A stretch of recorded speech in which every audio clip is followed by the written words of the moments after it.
Yes, so I'm delighted to be joined by Benedict Spence, who is a conservative writer, has written for The Telegraph, The Spectator, regularly appears on Sky News as a commentator. It's now without his moustache for charity reasons. Where place to start? Obviously, back in December, it was very possible we could have a Labour Party led by a guy who was arrested at a rally called to show solidarity with IRA members, including the Brighton bomber. And we could have our economy ran by a man who praised bombs and bullets at the IRA. How do you think the Labour Party became just so extreme?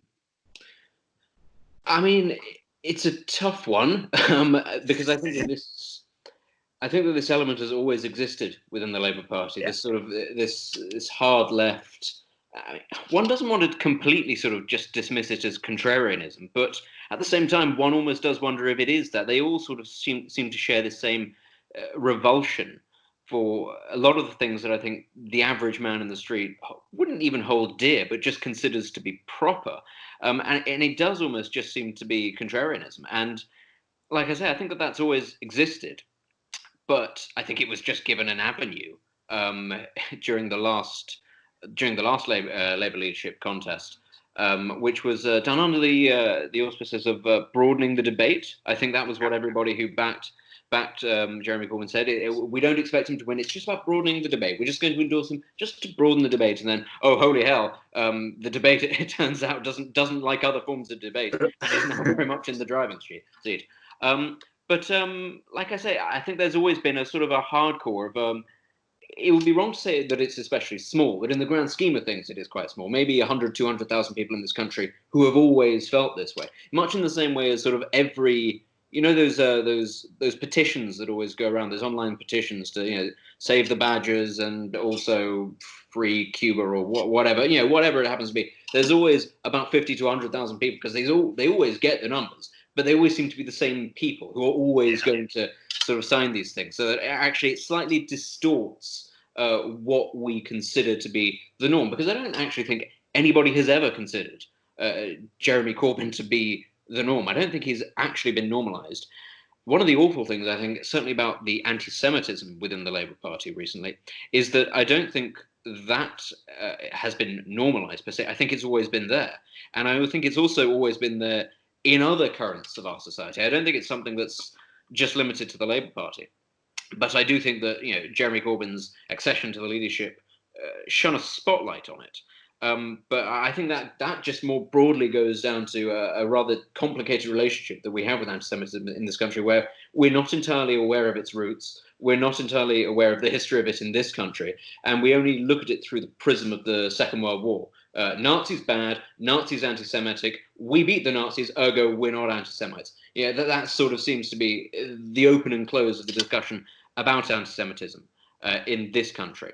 So for the Labour Party, with somebody who, the jury is out, because actually I think he's been slightly smarter than the average crank in terms of actually espousing his views on Jewish people themselves. But the evidence all does rather suggest, given that all of his friends seem to have these views, to have come that close at the last general election, not at this general election, was ever so slightly concerning. But it was always my feeling after that happened the last time that people would wake up, that the same set of circumstances would not repeat themselves. And frankly, that if they did repeat themselves, we might actually deserve having Jeremy Corbyn in government. Because if you don't actually learn from those mistakes, well, it's your own electoral system. You've got nobody to blame but yourself. Yeah, I mean, one thing that shocked me was how little opposition Corbyn faced from the centre left, from kind of the Labour moderates. I mean, obviously they tried to remove him after the Brexit vote, and they made it quite clear they actually want him as their leader. But when push came to shove in December 2019, they tried to make a man who has befriended, defended anti-Semites, terrorist groups, dictatorial regimes, and they tried to make him prime minister. I mean, why do you think the centre left was so gutless, kind of in the face of Corbynism? I mean, do you think it was because of Brexit? Were they so determined to overturn the Brexit result that they were prepared to put up with other stuff? Or do you think it's something else? I mean, I think the Brexit thing is certainly an element of it. I think we also mustn't overlook the fact that even a lot of moderate Labour MPs, they will share some views of the hard left. And almost all of them will have started off on the hard left at some point. whilst at university or elsewhere, and then gravitated more towards the centre. That tends to be what happens for the majority of people. So there will have been, whilst not a desire to endorse, there will have been some sympathy there. They will have also, this is actually something that is shared with the Conservative Party, and we must not shy away from the fact, naked ambition. A lot of these people didn't want to potentially lose their own seats. They didn't want to stop being MPs.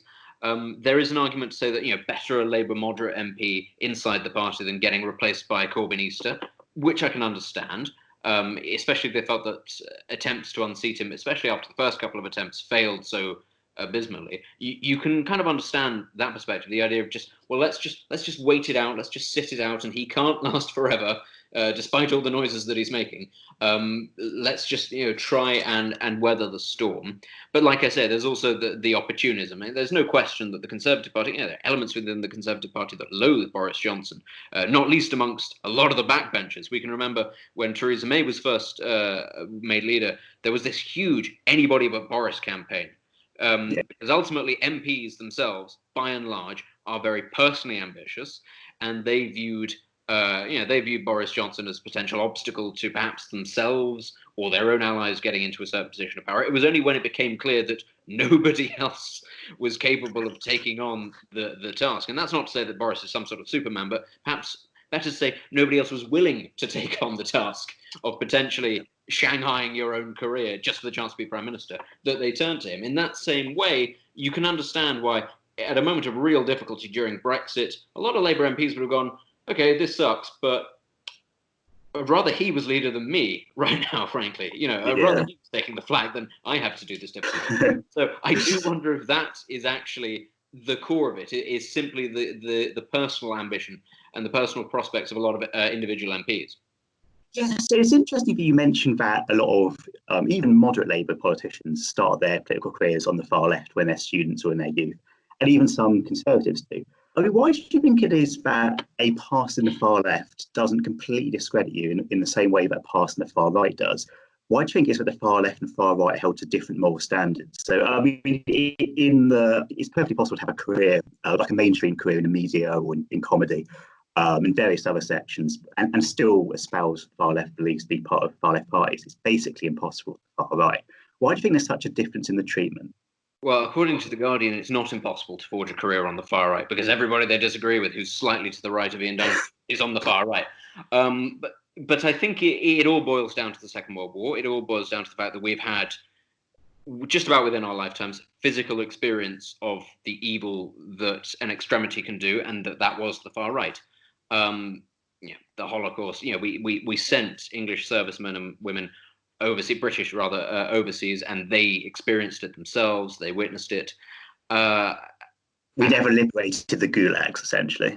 Yes, we've fought a war against the far right. We've experienced it, and it has then become, the Second World War has become part of our sort of our national myth. This idea, because the Second World War coincides with the end of empire. It's a very traumatic period for the country, and it just so happens that this war comes along where we are standing alone at one point against Hitler, and we, along with our allies, we overcome them, and we see what the horrors are. And Britain is never the same again after the Second World War, and it's put up on a pedestal as well. This was what we were fighting against. This was what we were fighting for, and it marks the turning point into a new post-imperial era, into the new modern Britain. This is everything that we stand against. What we stand for specifically, we're less sure about, but we're pretty certain we stand against that.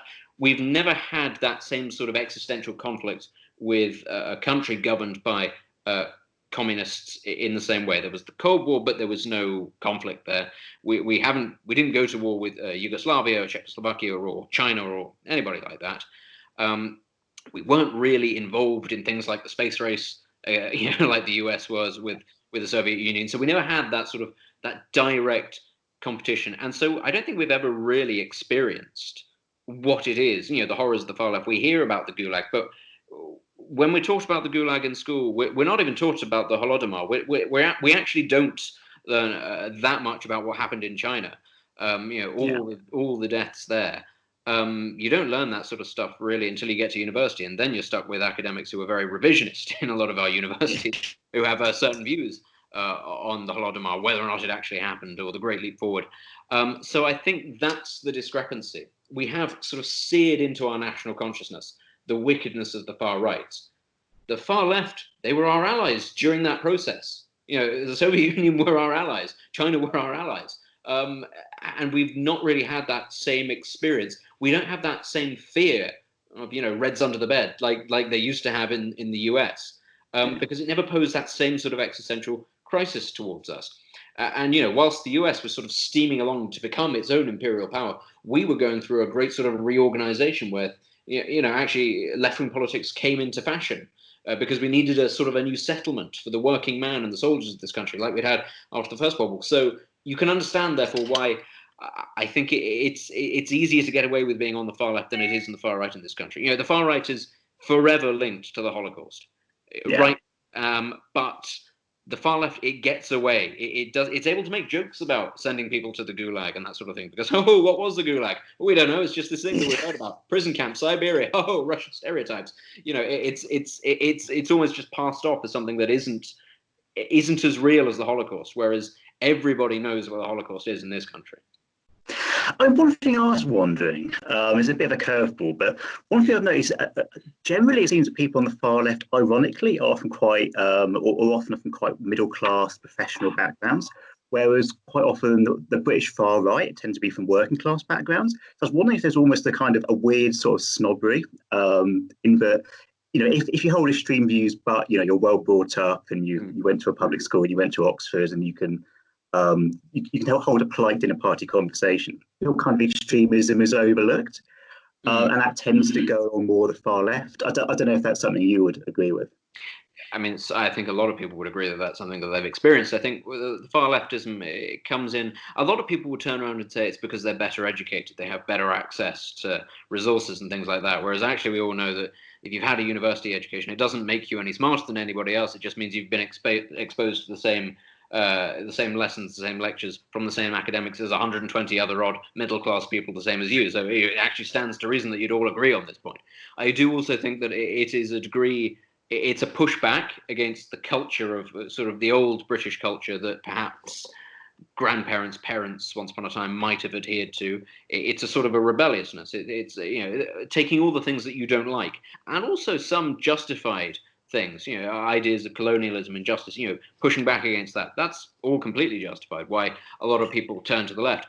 Where it comes from, the far right, working class communities, my view has always been because the working class are under attack in this country and always have been.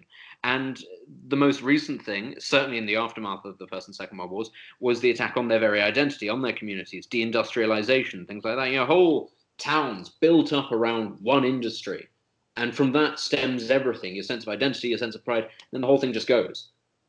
And what are you left with? You're left with, a metropolitan bubble in London, a media that tells you, this thing, this, identity that you're hanging on to, this white Britishness is bound up in colonialism. It's evil. It's wrong. Everything you stand for is wrong.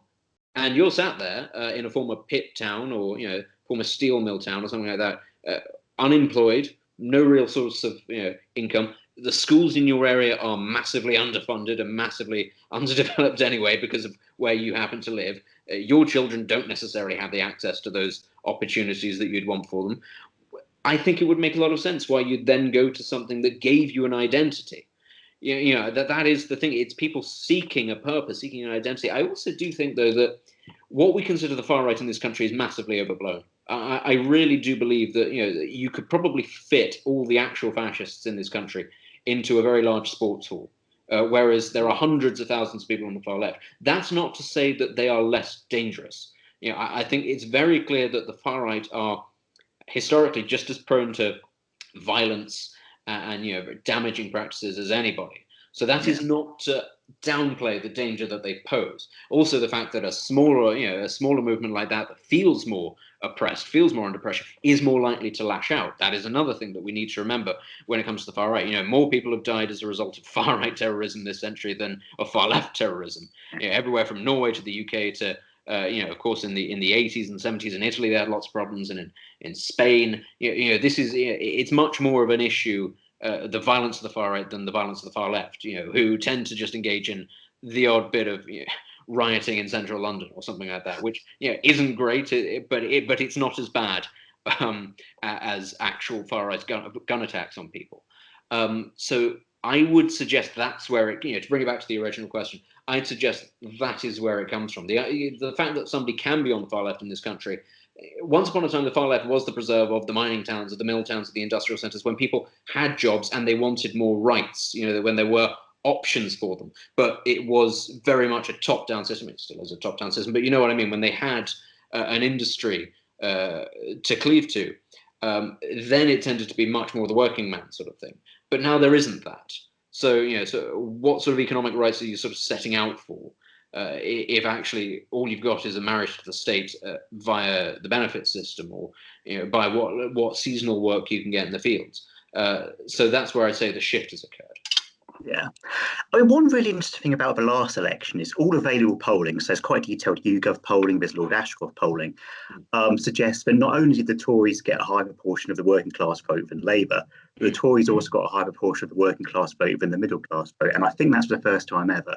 I mean, you could make a serious case now that the Tory party is the closest thing there is to the party of working class Britain. I mean, why do you think that is? Why do you think that transition took place? And what do you think the impact will be? Will the Tory party start shifting its ideology, or is it like a temporary thing? What do you reckon? I think there's becoming a realization in this country that nobody's going to help you. You have to help yourself. All of these promises of, this is one of the funny conversations we're having now about the Tory party being the party of big government, of big infrastructure spending, which we'll get to in a second.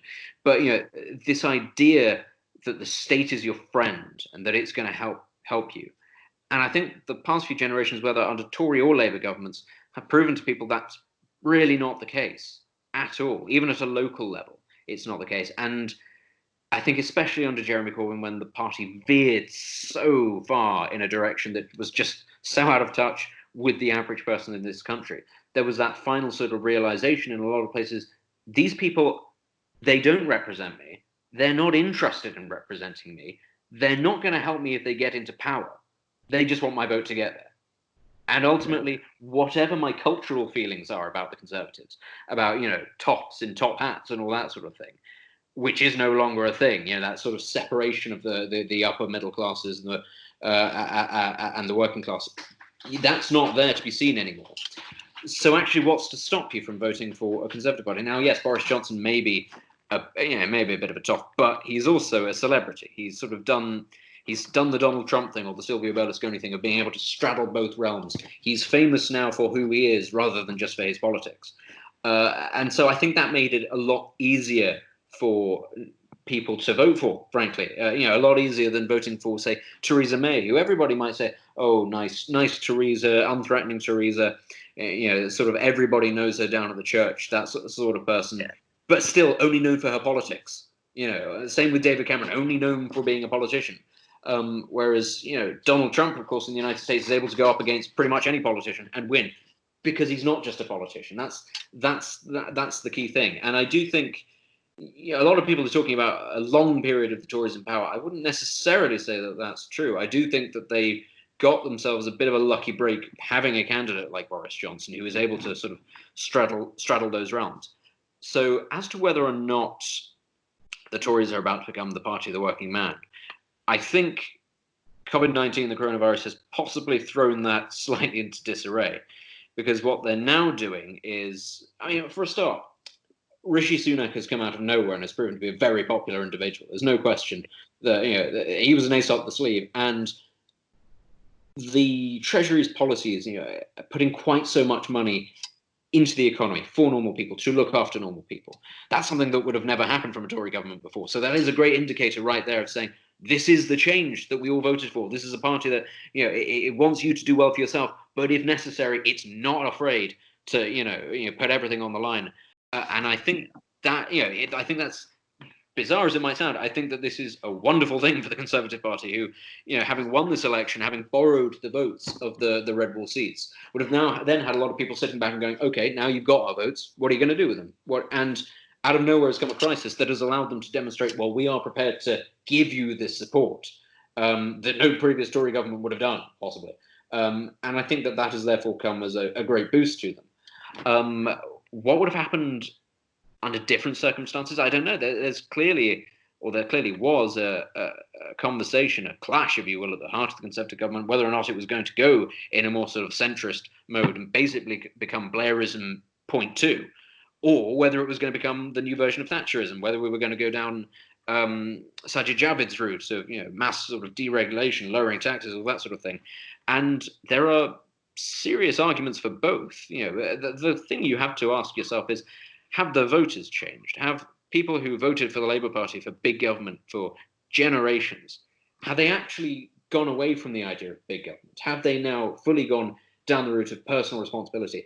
I would argue to a point that they have, and I think Brexit sort of proves that. The idea that at our core, we want more freedom to make choices for ourselves. We want our politicians to be more accountable to us, and we want the power to get rid of them. And whether or not this actually applies to the EU, symbolically, it was very important, I think, to leave the EU for that reason. And I think the fact that so many working class voters, traditional Labour voters, voted that way, I think is a sign that that is something that is shared.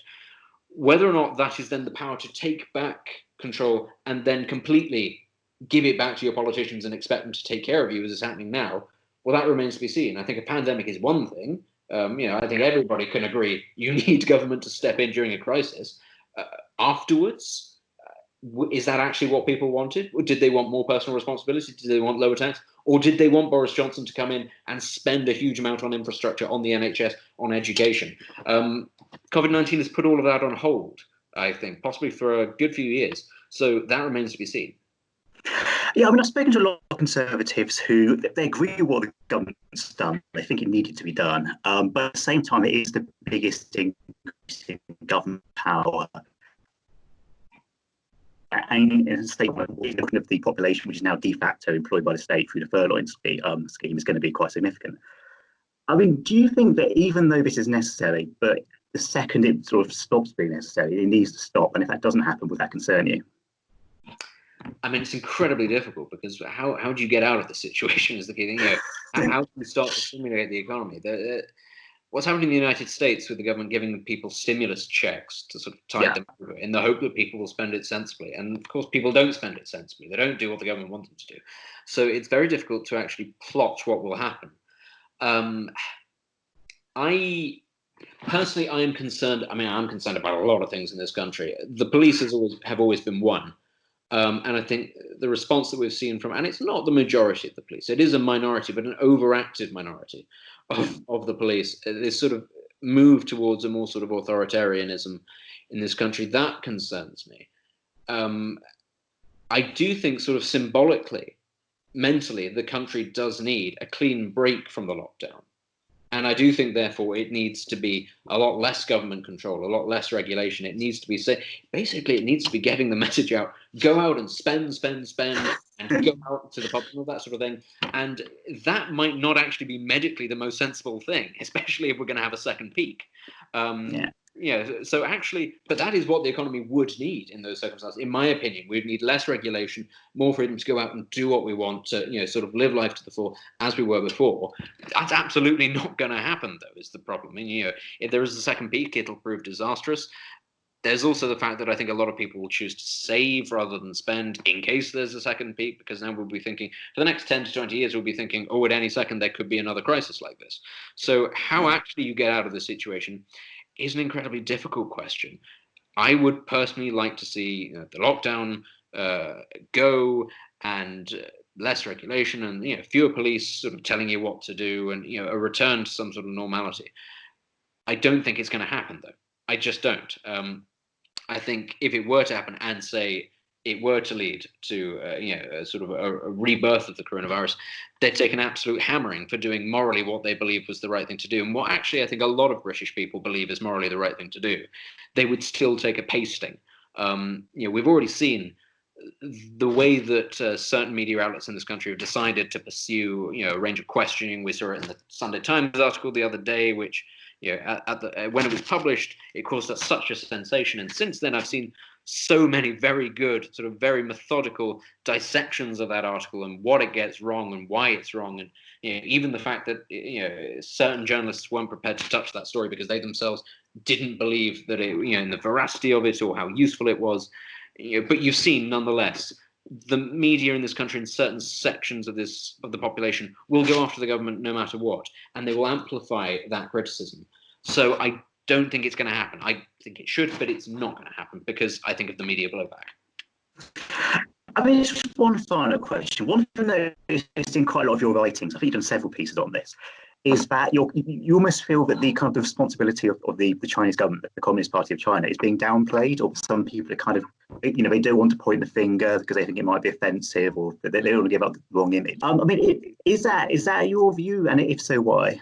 I mean, it's a new one because normally when I speak about foreign policy, I talk a lot about the Middle East, I talk about Central Eastern and Southern Europe, I talk about Italy a lot. So China is, it's an area that I've read a lot about, but I wouldn't call myself an expert on. Far more better people than me. But the one thing that does strike me, and so it's less actually a conversation about what China is doing and how we in the West are responding to China. And one of the things that really struck me was, do you remember there was, when the virus first emerged in Wuhan, and a video was posted online and it went viral, pardon the pun, of people, of the Chinese authorities building a field hospital in Wuhan, and they built it in 48 hours. And everybody was going, oh my God, look how incredible this is. They can get stuff done. What a great country they are. They're taking this seriously. The one that really stood out for me was a journalist at the Liverpool Echo said, oh, how is it that China can build a hospital in 2 days, but we're still waiting for the Royal to be finished? And you just kind of think, honestly, seriously, do you not understand what this is? Do you not understand what this hospital is for and what it symbolizes? The sheer scale of it symbolizes that the numbers are so much bigger. This tiny virus, but we're going to build a huge hospital. Nobody builds a vast hospital like that, just in case. They build it because they have to. And the other thing, of course, is being told in no uncertain terms that we can't call it the Wuhan virus or the Wuhan flu because that's racist. And you just think, honestly, actually, right now, that's not the way to, that's not what people are interested in. And if anything, I think it's caused more of a backlash than actually of these social justice type lines. And all of this is coming out of Beijing. If these lines hadn't been taken, I think people possibly wouldn't have been quite as angry at China as they would have. I think a lot of people could have turned around and said, okay, the wet markets aren't great. The response wasn't very good. But to be fair, show me a country that has actually dealt with this very well. Taiwan, South Korea, Japan, and that's basically it.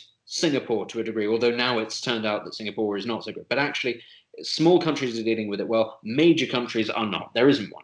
I think everybody would have sat back and gone, you know what, that's fair enough. It is the brazenness of the disinformation, the idea that that the virus might have been imported to Wuhan by the United States military, that kind of just gets you sitting there thinking, honestly, are we supposed to take a word you say seriously? At least give us something to work with here, because if you're putting out this much misinformation, how are we supposed to take you seriously? How are we supposed to work together? How are we supposed to coordinate in terms of fighting this virus? I think it's wrong for a start, you can't blame the Communist Party for the emergence of a pathogen. That's not their fault. These are, every country across the world has been warned for decades. We're overdue for a respiratory-based pandemic. Like the Spanish flu, it's been coming. It's overdue. The way actually that it was handled is the issue. So I don't think anybody suggests that it's the Chinese virus or the Wuhan flu because only Chinese people came up with it, and that's not what this is. It's simply a question of, now that there has been such a pushback of misinformation saying, oh well, it could have come from here. You haven't got any evidence. Oh, who knows what's going on? That we kind of have to go, all right, chaps. Fine. If that's the game you want to play, this is what we should refer to it as, just so that everybody remembers who it was that dropped the ball first. If you're going to completely shirk all responsibility, you can't be upset that everybody else goes, all right, now you're fair sport. I think that's the thing. And China has form on this. Everything from, we've had SARS in the past. China is not a nice country. China, you always have to sort of put this into some context. Nothing against it is the Communist Party. I've been to China. I love it. It's a beautiful place. It's a fascinating culture. The people are incredibly friendly. But you can't get away from the fact that this is also a country that, whilst the coronavirus crisis has been taking place, has used the opportunity to crack down on and arrest dissidents in Hong Kong. It incarcerates Uyghurs in prison camps in their hundreds of thousands. You can't get away from this. It's occupying Tibet and is phasing out ethnic Tibetans. Why actually can't we talk about this? And I don't think it gets spoken about enough, frankly. And again, that's because it's far away from us. It's on the other side of the world. We like to do business with China. China is, very powerful, very rich. It provides lots of economic opportunities for us. So you can understand why people aren't prepared to necessarily go to town on it. But at the same time, I do think, just on the subject of the virus itself, why are we in the situation that we're in? The Chinese authorities, as all authorities around the world, didn't respond to it quickly enough. But there is no question that the misinformation that was spread by the Chinese authorities, whether it was deliberate or whether it was mistaken, I'm not sure. I'm prepared to give them the benefit of the doubt on that. But there's no question that it worsened the situation. Yeah. Well, Benedict, it's been a real pleasure. It's been really interesting. So I hope that the viewers enjoyed. I'll put your links to your Twitter and stuff in the description, so people can find you and subscribe, that kind of thing.